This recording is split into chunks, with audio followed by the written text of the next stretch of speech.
विशुद्ध विज्ञान घन स्वरूपम विज्ञान विस्रारण बद्ध दीक्षम दयानिधिं देहभृतां शरण्यं देवं हयग्रीवमहं प्रपद्ये நமஸ்பாயே. இன்றைய தினம் ஸ்ரீமத் ஆதிசங்கரர் அருளிய சாதனா பஞ்சகம் அல்லது சோபான பஞ்சகம் சொல்லக்கூடிய இந்த கிரந்தத்தினுடைய 4வது ஸ்லோகத்துல இருந்துருக்கோம். இதுவரை நாம 3 ஸ்லோகங்களை பார்த்து முடிச்சிருக்கோம். அந்த 3 ஸ்லோகங்கள்ல 3 24 என்று சொல்லக்கூடிய ரீதியில 24 படிகள் என்னென்ன அப்படிங்கிறத நாம இது வரைக்கும் தெரிஞ்சுட்டு இருக்கோம். முதல் ஸ்லோகம் என்ன? வேதோ நித்யம் அதீயதாம் ததுதிதம் கர்மஸ்வனிட்டீயதாம் தேனேஷஸ்ய விதீயதாம் அபசிதிஹி காம்யே மதிஸ்த்யஜ்யதாம் பாபௌகஹ பரிதூயதாம் பவசுகே தோஷோன சந்தீயதாம் ஆத்மேச்சா விவசீயதாம் நிஜகிருகாத்து தூர்ணம் வினிர்கம்யதாம் அப்படிங்கிற அந்த முதல் ஸ்லோகம். அதுல நாம முதல் 8 படிகள் என்னென்ன அப்படிங்கிறத தெரிஞ்சுட்டோம். அந்த முதல் 8 படிகள்ல முதல் படி என்ன அப்படின்னாக்கா, இந்த வேதம் சாஸ்திரம் இவை இரண்டையும் நாம எப்பொழுதும் படிக்கப்பட வேண்டும் அப்படிங்கிறதான தாத்பரியத்தை கொண்ட அந்த முதல் ஸ்லோகம் இல்லையா? அதுல 2வது படி என்ன அப்படின்னாக்கா, அந்த சாஸ்திரத்துல சொல்லப்பட்டுள்ள செயல்களை நன்னா பின்பற்ற வேண்டும் அப்படிங்கிறதாக 2வது படியாக காண்பிச்சிருந்த 3வது படி என்ன சொன்னார் அப்படின்னாக்கா, நீ செய்யும் செயலே அந்த கர்மமே தான் இறை வழிபாடாக செய்யப்பட வேண்டும் அப்படிங்கிறதாக சாதிச்சார். 4வது இந்த ஆசையின் தூண்டுதலிருந்து நம்முடைய மனதை விலக்க வேண்டும் அப்படிங்கிறதாக சொன்னார். 5வது இந்த பாப கூட்டங்கள் இருந்து மனதை விலக்க வேண்டும், பாபௌகா பரிதூயதாம் அப்படிங்கிறதாக காண்பிச்சு கொடுத்தார். அடுத்தது பவசுகே தோஷோனு சந்தீயதாம், இந்த உலக சுகத்தில் உள்ள குற்றம் குறைகளை அவ்வப்பொழுது கண்டறிந்து அதிலிருந்தும் மனதை நீக்க வேண்டும் அப்படிங்கிறார். அடுத்தது ஆத்மேச்சா விவசீயதாம், இந்த ஆத்மாவை அடைவதற்கான இச்சை, அப்படிப்பட்ட இச்சையுடன் கூடிய முயற்சியை செய்ய வேண்டும், விருப்பத்தோட முயற்சி பண்ணணும் அப்படிங்கிற. கடைசியா நிஜகிருகாது தூர்ணம் வினிர்கம்யதாம், இந்த ஆத்ம இச்சையை அடையும் பொருட்டு நம்மள என்ன பண்ணணும் அப்படின்னாக்கா, சத் சங்கத்துல ஈடுபடுத்திட்டு இல்லையா, துத்சங்கத்தில இருந்து நம்மளை விளக்க வேண்டும். எப்பவும் சதா சர்வதா நல்ல காரியம், நல்ல விஷயம், சத்தான விஷயங்களை நம்மளை ஈடுபடுத்தணும் அப்படிங்கிறதாக நமக்கு என்ன பண்ணார், இந்த முதல் ஸ்லோகம் மூலமாக ஒரு 8 படிகள் என்னென்ன அப்படிங்கிறத நமக்கு நன்னா காண்பிச்சு கொடுத்திருந்தார். அதை தொடர்ந்து ஸ்லோகம் நம்பர் 2, அந்த 2வது ஸ்லோகத்துல என்ன பார்த்தோம் அப்படின்னாக்கா, பாருங்க, சங்கஹா தத்சு விதீயதாம் பகவதோ பக்திர் திருடாதீயதாம் சாந்தியாதிஹி பரிஜீயதாம் திருடதரம் கர்மாசு சந்தியஜ்யதாம் சத்வித்வானு உபசிருப்யதாம் பிரதிதினம் தத்பாதுகா சேவ்யதாம் பிரம்மைகாட்சரமர்த்தியதாம் ஸ்ருதிசுரோ வாக்கியம் சமாகர்ணியதாம். 2வது ஸ்லோகம். இதுல 2வது 8 படிகள் என்னென்ன அப்படிங்கிறத நமக்கு அழகா காண்பிச்சு கொடுத்திருந்தார். சங்கஹா தத்சு விதீயதாம், சான்றோர்களுடைய நட்பை நாம் நாட வேண்டும். இது 9வது படி. அடுத்தது பகவதோ பக்திர் திருடாதீயதாம், என்ன சொல்றார் அப்படின்னாக்கா, இறைவன் மீது திடமான பக்தி, திடமான உறுதியான பக்தியை செலுத்த வேண்டும். சில பேர் பக்தி பண்ணுவா, எப்படி பண்ணுவானாக்கா, சில நேரம் நம்புவா, சில நேரம் நம்ப மாட்டேன், அவளுக்கே ஒரு கன்ஃபியூஷன் இருக்கும். அப்படிதான் இல்லாம திருடஹா அப்படிங்கிற மாதிரியான ஒரு பக்தியை, அதீயதாம், இறைவன் மீதான திடமான பக்தி செலுத்த வேண்டும். அடுத்தது சாந்தியாதிகி பரிச்சீயதாம். இந்த மன அமைதி, சாந்தினா மன அமைதி, இந்த மன அமைதி போன்ற முதன்மையான சாதனைகளை நாம் அடைய வேண்டும். அடுத்தது திருடதரம் கர்மாசு சந்தியஜ்யதாம். இந்த உறுதியுடன் நம்மளுடைய கடமைகளையும் கர்மத்தையும் படிப்படியாக விட்டுவிட வேண்டும்ங்கிற. அடுத்தது என்ன சொல்ற பாருங்க, ஒரே விஷயம். அடுத்து என்ன சொல்றாரு பாருங்க, சத் வித்வானு உபசிருப்பியதாம்.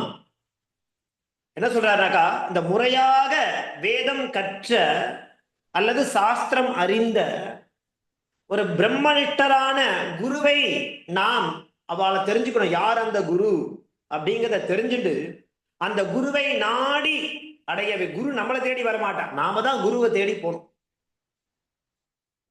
அடுத்தது என்ன சொல்ற பாருங்க, பிரதிதினம் தத் பாதுகா சேவியதாம். அப்படி நாம் நாடி அடைந்த அந்த குருவினுடைய பாதங்களை இல்லையா, அன்றாடம் அந்த சத்குருவின் பாதத்தை நன்றாக நமஸ்கரித்து வணங்க வேண்டும் அப்படிங்கிற. தத் பாதுகா சேவியதாம் பிரம்மைகாட்சரமர்த்தியதாம். இந்த பிரம்ம தத்துவத்தை குருவிடம் தான் நம்ம யாச்சகமாக கேட்டு பெற வேண்டும் அப்படிங்கிற இல்லையா. அது மாத்திரமல்ல, ஸ்ருதிசிரோ வாக்கியம் சமாகர்ணியதாம். அந்த ஸ்ருதி வாக்கியம், வேதம் சொன்ன இந்த முதன்மையான வாக்கியம் இருக்கு இல்லையா, முக்கியமான மகா வாக்கிய விசாரம், அது என்ன அப்படிங்கிறது அந்த குரு மூலமாக நாம் கற்றுக்கொள்ள வேண்டும் அப்படிங்கிற.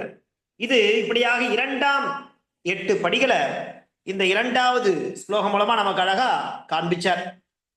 அடுத்தது 3வது ஸ்லோகம், அதன் மூலமாக 3வது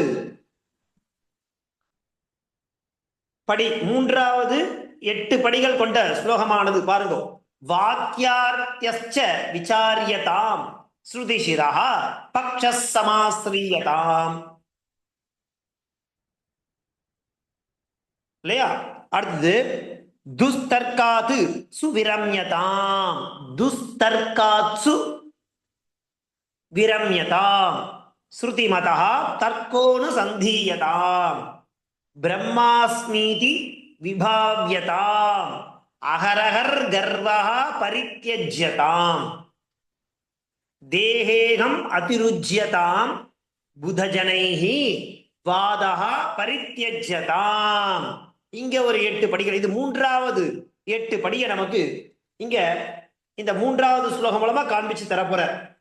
3வது ஸ்லோகத்துல 3 படிகள் என்னென்ன, இந்த மகா வாக்கியத்தினுடைய அர்த்தத்தையும் என்ன பண்ணணும், குருமுகமாக நாம் விசாரம் செய்ய வேண்டும். அடுத்தது வேதத்தின் தலையான அந்த கருத்தினை அப்படியே கேட்டு நடக்க வேண்டும். ஸ்ருதிசிரஹா பக்ஷ சமாஸ்ரீயதம். அடுத்தது வேதத்தில் சொன்ன கருத்தை பற்றி தேவையில்லாமல் மற்ற வீண் தர்க்கத்தில் ஈடுபடக்கூடாது. துஸ்தர்காது சுவிரம்யதாம். அடுத்தது என்ன சொல்ற, ஸ்ருதிமதா தர்க்கோனு சந்தீயதாம். இந்த வேதத்திற்கு ஒத்து வரும் கருத்தை அப்படியே ஏற்றுக்கொள்ள வேண்டும்ங்கிற. அடுத்தது 21 பிரம்மாஸ்மீதி விபாவ்யதாம். இந்த பரம்பொருள் இருக்கு இல்லையா, பிரம்மம் நான் என்று தியானிக்க வேண்டும். அடுத்தது ஒவ்வொரு நாளும் அகங்காரத்தை நீக்க வேண்டும் அப்படிங்கிற. அகரகர் கர்வஹா பரித்யஜ்யதாம். அகரகர்னா தினம் தினம் எழக்கூடிய கர்வம், அதை பரித்யஜ்யதாம் நீக்க வேண்டும் அப்படிங்கிற. தேகா அகம் அதிருஜ்யதாம், உடல் நான் என்ற எண்ணத்தை நீக்க வேண்டும். அடுத்தது கடைசியா புதஜனைஹி வாதஹா பரித்யஜ்யதாம். இந்த ஞானிகள் பண்டிதர்கள் இப்பேற்பட்டவர்களிடத்துல வாதம் செய்யவே கூடாது, விட்டுவிட வேண்டும்.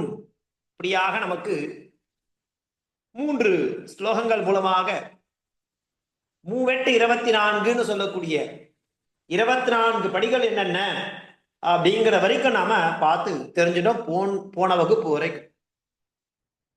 அதை தொடர்ந்து இன்றைய தினம் 4வது ஸ்லோகம்.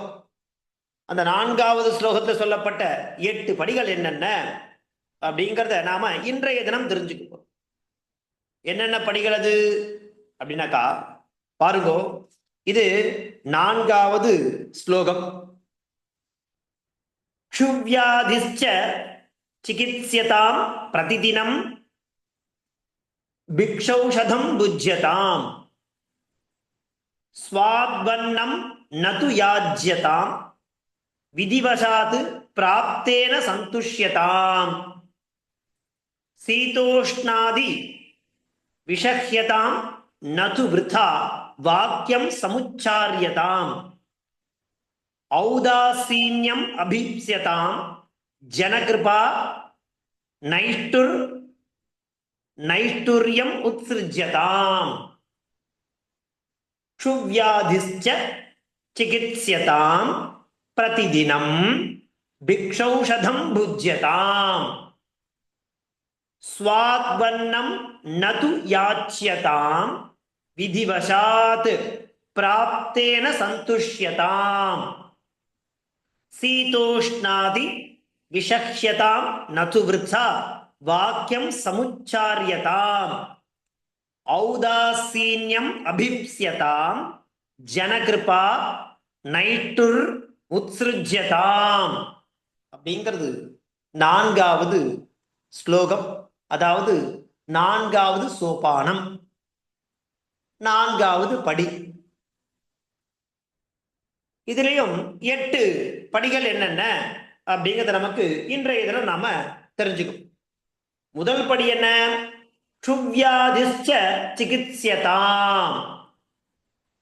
எப்படி அதை முதல்ல பதச்சேதம் பிரிச்சு, க்ஷுது வியாதி சிகித்ஸ்யதாம் பிரதிதினம் பிக்ஷா ஔஷதம் புஜ்யதாம் ஸ்வாத் அன்னம் நது யாச்யதாம் விதிவசாத் பிராப்தேன சந்துஷ்யதாம் சீத உஷ்ண ஆதி விஷஹ்யதாம் நது விருதா சமுச்யதாம் ஔதாசீன்யம் அபிப்ஸ்யதாம் ஜன கிருபா நைஷ்டுர்யம் உத்ஸ்ருஜ்யதாம் இது பதச்சேதா. இப்போ பத விசாரம் பார்க்கலாம். க்ஷுத்வியாதிஷ்ச சிகித்ஸ்யதாம். க்ஷுத்துனா பசி, வியாதினா தெரியும், பிணி, நோய் அல்லது பிணின்னு சொல்லுவான். சிகித்ஸ்யதாம், இந்த பசி வியாதி அதற்கு என்ன பண்ணும்? வைத்தியம் செய்ய வேண்டும் அப்படிங்கிற. பசி பிணிக்கு வைத்தியம் செய்ய வேண்டும். நமக்கு ஏற்படக்கூடிய பசி பிணி நோய்க்கு வைத்தியம் செய்ய வேண்டும். இது 25வது படியா காண்பிச்சு கொடுக்குறார். இதுவரை போன ஸ்லோகம் வரை நாம 24 படிகளை பார்த்தாச்சு. இந்த ஸ்லோகத்துல 25 அப்படிங்கறத ஆரம்பிச்சு 32 பர்யந்தம் உள்ள படிகள் என்னென்ன 8 படிகளை தெரிஞ்சிருப்போம். க்ஷுத்வியாதிஷ்ச சிகித்ஸ்யதாம், இந்த பசி பிணிக்கு வைத்தியம் செய்ய வேண்டும் அப்படிங்கிறதாக சொல்ற. அடுத்தது பிரதிதினம் பிக்ஷௌஷதம் புஜ்யதாம். பிரதிதினா டெய்லி. பிக்ஷா, பிக்ஷான பிச்சை. ஔஷதம் மருந்து. புஜ்யதாம் சாப்பிட வேண்டும். தினந்தோறும் பிச்சை எடுத்துதான் உணவை மருந்தாக சாப்பிட வேண்டும் அப்படிங்கிறார். தினந்தோறும் என்ன பண்ணோம்? பவதி பிக்ஷாந்தேகி சொல்றோம் இல்லையா? அந்த மாதிரி யாச்சகம் பெற்றுதான், அந்த யாச்சகம் பெற்ற உணவை தான் நம்ம சாப்பிட வேண்டும். அதுவே மருந்தாக சாப்பிட வேண்டும். பசி நோய்க்கு மருந்தாக சாப்பிட வேண்டும். தினந்தோறும் பிச்சை எடுத்த உணவை மருந்தாக சாப்பிட வேண்டும். இது 26வது படி. பிரதிதினம் பிக்ஷௌஷதம் புஜ்யதாம். அடுத்தது ஸ்வாத்வன்னம் நது யாச்யதாம். ஸ்வாத்வன்னம் நது யாச்யதாம். ஸ்வாத்னா ருசியான, டேஸ்டா இருக்கக்கூடிய உணவு, அன்னம். நது நதுனா கூடாது. என்ன பண்ணக்கூடாது? யாச்சியதான்னா தேடி யாசிக்க கூடாதுங்கிற. இந்த ருசியான உணவை தேடி போய் யாசிக்க கூடாது. இது 27வது. ஸ்வாத்வண்ணம் நது யாச்சியதாம். ருசியான உணவை தேடி யாசிக்க கூடாது. அடுத்தது விதிவசாது பிராப்தேன சந்துஷ்யதாம். விதிவசேன விதிவசாது பிராப்தேன சந்துஷ்யதாம். என்ன சொல்றார் அப்படின்னாக்கா, விதிவசாத் அப்படின்னாக்கா அந்த கர்ம வினையால், விதிவசனது கர்ம வினையால், பிராப்தேன எது கிடைத்ததோ இல்லையா, அதான் பிராரப்த கர்மான்னு சொல்லுவோம். பிராரப்த கர்மா பிராப்தேன, விதிவசாத்துனா கர்ம வினையால், பிராப்தேன எது கிடைத்ததோ, அத பிராரப்த கர்மாவால கிடைத்ததோ அதை வச்சுன்னு என்ன பண்ணணும்? சந்துஷ்யதாம், அதில் திருப்தி அடைய வேண்டும். விதிவசாது பிராப்தேன சந்துஷ்யதாம். இது 28வது படி. என்ன அர்த்தம்? விதிவசத்தால எது கிடைத்ததோ அதில் திருப்தி அடைய வேண்டும். அடுத்தது சீதோஷ்ணாதி விஷக்கியதாம். சீதம்னா குளிர், உஷ்ணம்னா சூடு. இந்த சூடு குளிர் ஆதின முதலிய விஷக்கியதாம் இதெல்லாம் பொறுத்து கொள்ள வேண்டும். குளிர் அதை பொறுத்துக்கணும், வெப்பம் இதை பொறுத்துக்கணும். இந்த இருமைகளை சகித்து பொறுத்து கொள்ள வேண்டும். குளிர்ற சமயத்துல குளிர்றதா குளிர சகிச்சுக்கணும், வெப்பமா இருக்க சமயத்துல வெப்பமா இருக்கா வெப்பத்தை சகிச்சுக்கணும். குளிர் வெப்பம் முதலிய இருமைகளை சகித்து பொறுத்து கொள்ள வேண்டும். அதை சகித்ததோட இல்லாம பொறுத்துக்கவும் வேணும். இதுதான் 29வது படி, சீதோஷ்ணாதி விஷக்கியதாம். அடுத்து 30வது படி பாருங்க. நது விருத்தா வாக்கியம் சமுச்சதாம். என்ன சொல்றார்? நதுனா கூடாது. எது? விருத்தா. விருத்தானா வேஸ்ட், பயனற்ற பேச்சு. சமுச்சாரியதாம் என்ன அர்த்தம்னாக்கா தேவையில்லாத பயனற்ற பேச்சை பேசக்கூடாது. பயனற்ற பேச்சுக்களை பேசுவதை விட்டுவிட வேண்டும்ங்கிறார். இதுதான் 30வது படி. நது விருத்தா வாக்கியம் சமுச்சாரியதாம். பயனற்ற பேச்சுக்களை பேசுவதை விட்டுவிட வேண்டும். அடுத்தது 31. என்ன சொல்றார் பாருங்க. ஔசாதீன்யம் அபிப்ஸ்யதாம்.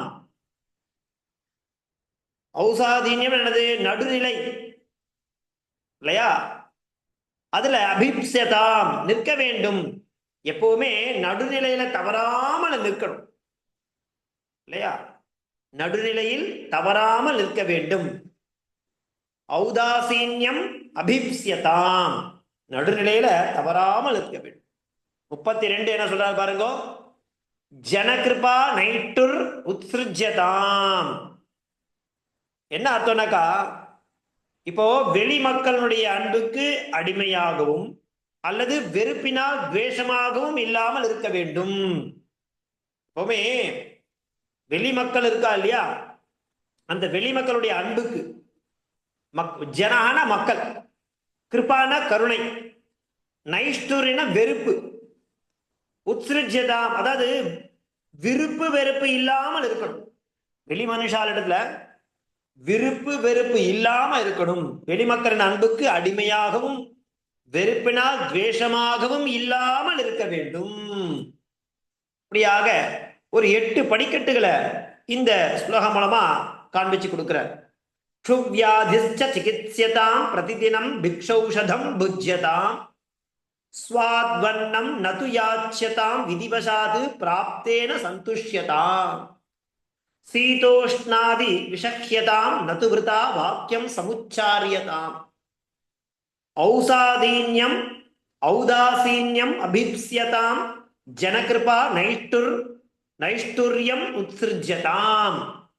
இப்படியாக ஒரு 8 படிகள் இந்த ஸ்லோகம் மூலமா காண்பிக்கிறார். என்னென்ன அப்படின்னாக்கா, பசிப்பிணிக்கு வைத்தியம் செய்ய வேண்டும் அப்படின்னா என்ன அர்த்தம்? பசிப்பிணியை நீக்க ஆவணம் செய்ய வேண்டும்ங்கிறார். அடுத்தது தினந்தோறும் பிச்சை எடுக்கும் உணவை பசிப்பிணிக்கு மருந்தாக சாப்பிட வேண்டும். அடுத்தது ருசியான உணவை தேடி யாசிக்க கூடாது. 28 விதிவசத்தால எது கிடைத்ததோ அதில் திருப்தி அடைய வேண்டும். அடுத்தது குளிர் வெப்பம் முதலிய இருமைகளை சகித்து பொறுத்து கொள்ள வேண்டும். 30 பயனற்ற பேச்சுக்களை பேசுவதை விட்டுவிட வேண்டும். அடுத்தது 31 நடுநிலை தவறாமல், அதாவது தர்மத்தின் வழியில் நிற்க வேண்டும், தர்மமா நடந்து. அடுத்தது வெளி மக்களுடைய அன்புக்கு அடிமையாகவும் வெறுப்பால் துவேஷமாகவும் இல்லாமல் இருக்க வேண்டும். இப்படியாக இந்த 4வது ஸ்லோகம் மூலமாக ஒரு 8 படிகள் நமக்கு காண்பிச்சு கொடுக்கிற.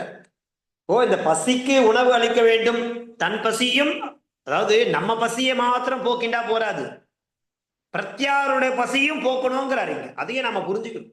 முதல் சொன்னார் இல்லையா, பசி பிணிக்கு வைத்தியம் செய்ய வேண்டும் சொல்லும் போது பசிப்பினியை நீக்க அப்படின்னு அர்த்தம். தனக்கு ஏற்படக்கூடியதாக இருந்தாலும் சரி, மற்றவாளுக்கு ஏற்படக்கூடிய, தன்னை சுற்றி இருக்கவாளுக்கு இருந்தாலும் சரி இல்லையா, அப்படி அந்த பிறருடைய பசியையும் போக்க வேண்டும், மனக்குழப்பத்திற்கு வைத்தியம் கேட்பதை அதையும் கேட்டு பண்ணணுங்கிற இல்லையா.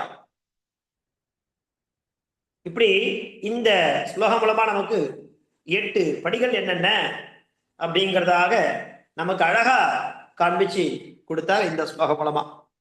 இதற்கு அடுத்தபடியாக 5வது ஸ்லோகம் இருக்கு. அதுல ஒரு 8 படிகள், அதையே நாம பூர்த்தி பண்ணோம்னாக்கா இந்த சாதனா பஞ்சகம் சோபான பஞ்சகம் சொல்லக்கூடிய இந்த கிரந்தமானது நமக்கு முழுமையடையும். இதுவரை நாம 4 ஸ்லோகங்கள் மூலமாக 32 படிகள் என்னென்ன அப்படிங்கிறத நம்ம லிஸ்ட் அவுட் பண்ணியிருக்கோம். இந்த 40வது படி முடியும் பொழுது நமக்கு எல்லாமே நல்லா தரவா அபியாசம் ஆயிருக்கணும். அதுல இருந்து நம்மளால என்னென்னலாம் ஃபாலோ பண்ண முடியுமோ அந்த விஷயங்களா நம்ம தொடர்ந்து ஃபாலோ பண்ணிட்டு வரணும். அதுக்காகத்தான் இந்த மாதிரியான கிரந்தங்கள்லாம் நமக்கு நம் முன்னோர்கள் கொடுத்துருக்கான் இல்லையா. பிராக்டிக்கல் சயின்ஸ்னு சொல்றோம் இல்லையா, அப்ளைடு சயின்ஸ். அந்த மாதிரி இந்த விஷயத்தை நாமளும் தெரிஞ்சுக்கிறதோட இல்லாம நிறைய பேருக்கு கொண்டு போய் சேர்க்கலாம். அதுவும் ரொம்ப முக்கியம். நம்ம தெரிஞ்சின்ற விஷயத்த பிரத்யாரும் தெரிஞ்சுக்கிட்டோம் அப்படிங்கிற ஒரு உரிய நோக்கமும் நமக்கு ஏற்படணும். மொத்தம் நாம 4 ஸ்லோகங்கள் பார்த்து முடிச்சிருக்கோம். என்னென்ன ஸ்லோகம்? வேதோ நித்யமதீயதாம் ததுதிதம் கர்ம சுனட்டீயதாம் தேனேஷஸ்ய விதீயதாம் அபசிதிஹி காம்யே மதிஸ்த்யஜ்யதாம் பாபௌகஹ பரிதூயதாம் பவசுகே தோஷோனு சந்தீயதாம் ஆத்மேச்சா விவசீயதாம் நிஜகிருகாது தூர்ணம் வினிர்கம்யதாம் அப்படிங்கிறது முதல் ஸ்லோகமாக அமைஞ்சிருந்தது. 2வது ஸ்லோகம் சங்கஹா சத்சு விதீயதாம் பகவதோ பக்திர் திருடாதீயதாம் சாந்தியாதிஹி பரிச்சீயதாம் திருடதரம் கர்மாசு சந்தியஜ்யதாம் சத்வித்வானு உபசப்யதாம் பிரதிதினம் தத் பாதுகா சேவ்யதாம் பிரம்மைகாட்சரமர்த்தியதாம் ஸ்ருதிசுரோ வாக்கியம் சமாகர்ணியதாம். இது 2வது ஸ்லோகமாக அமைஞ்சது.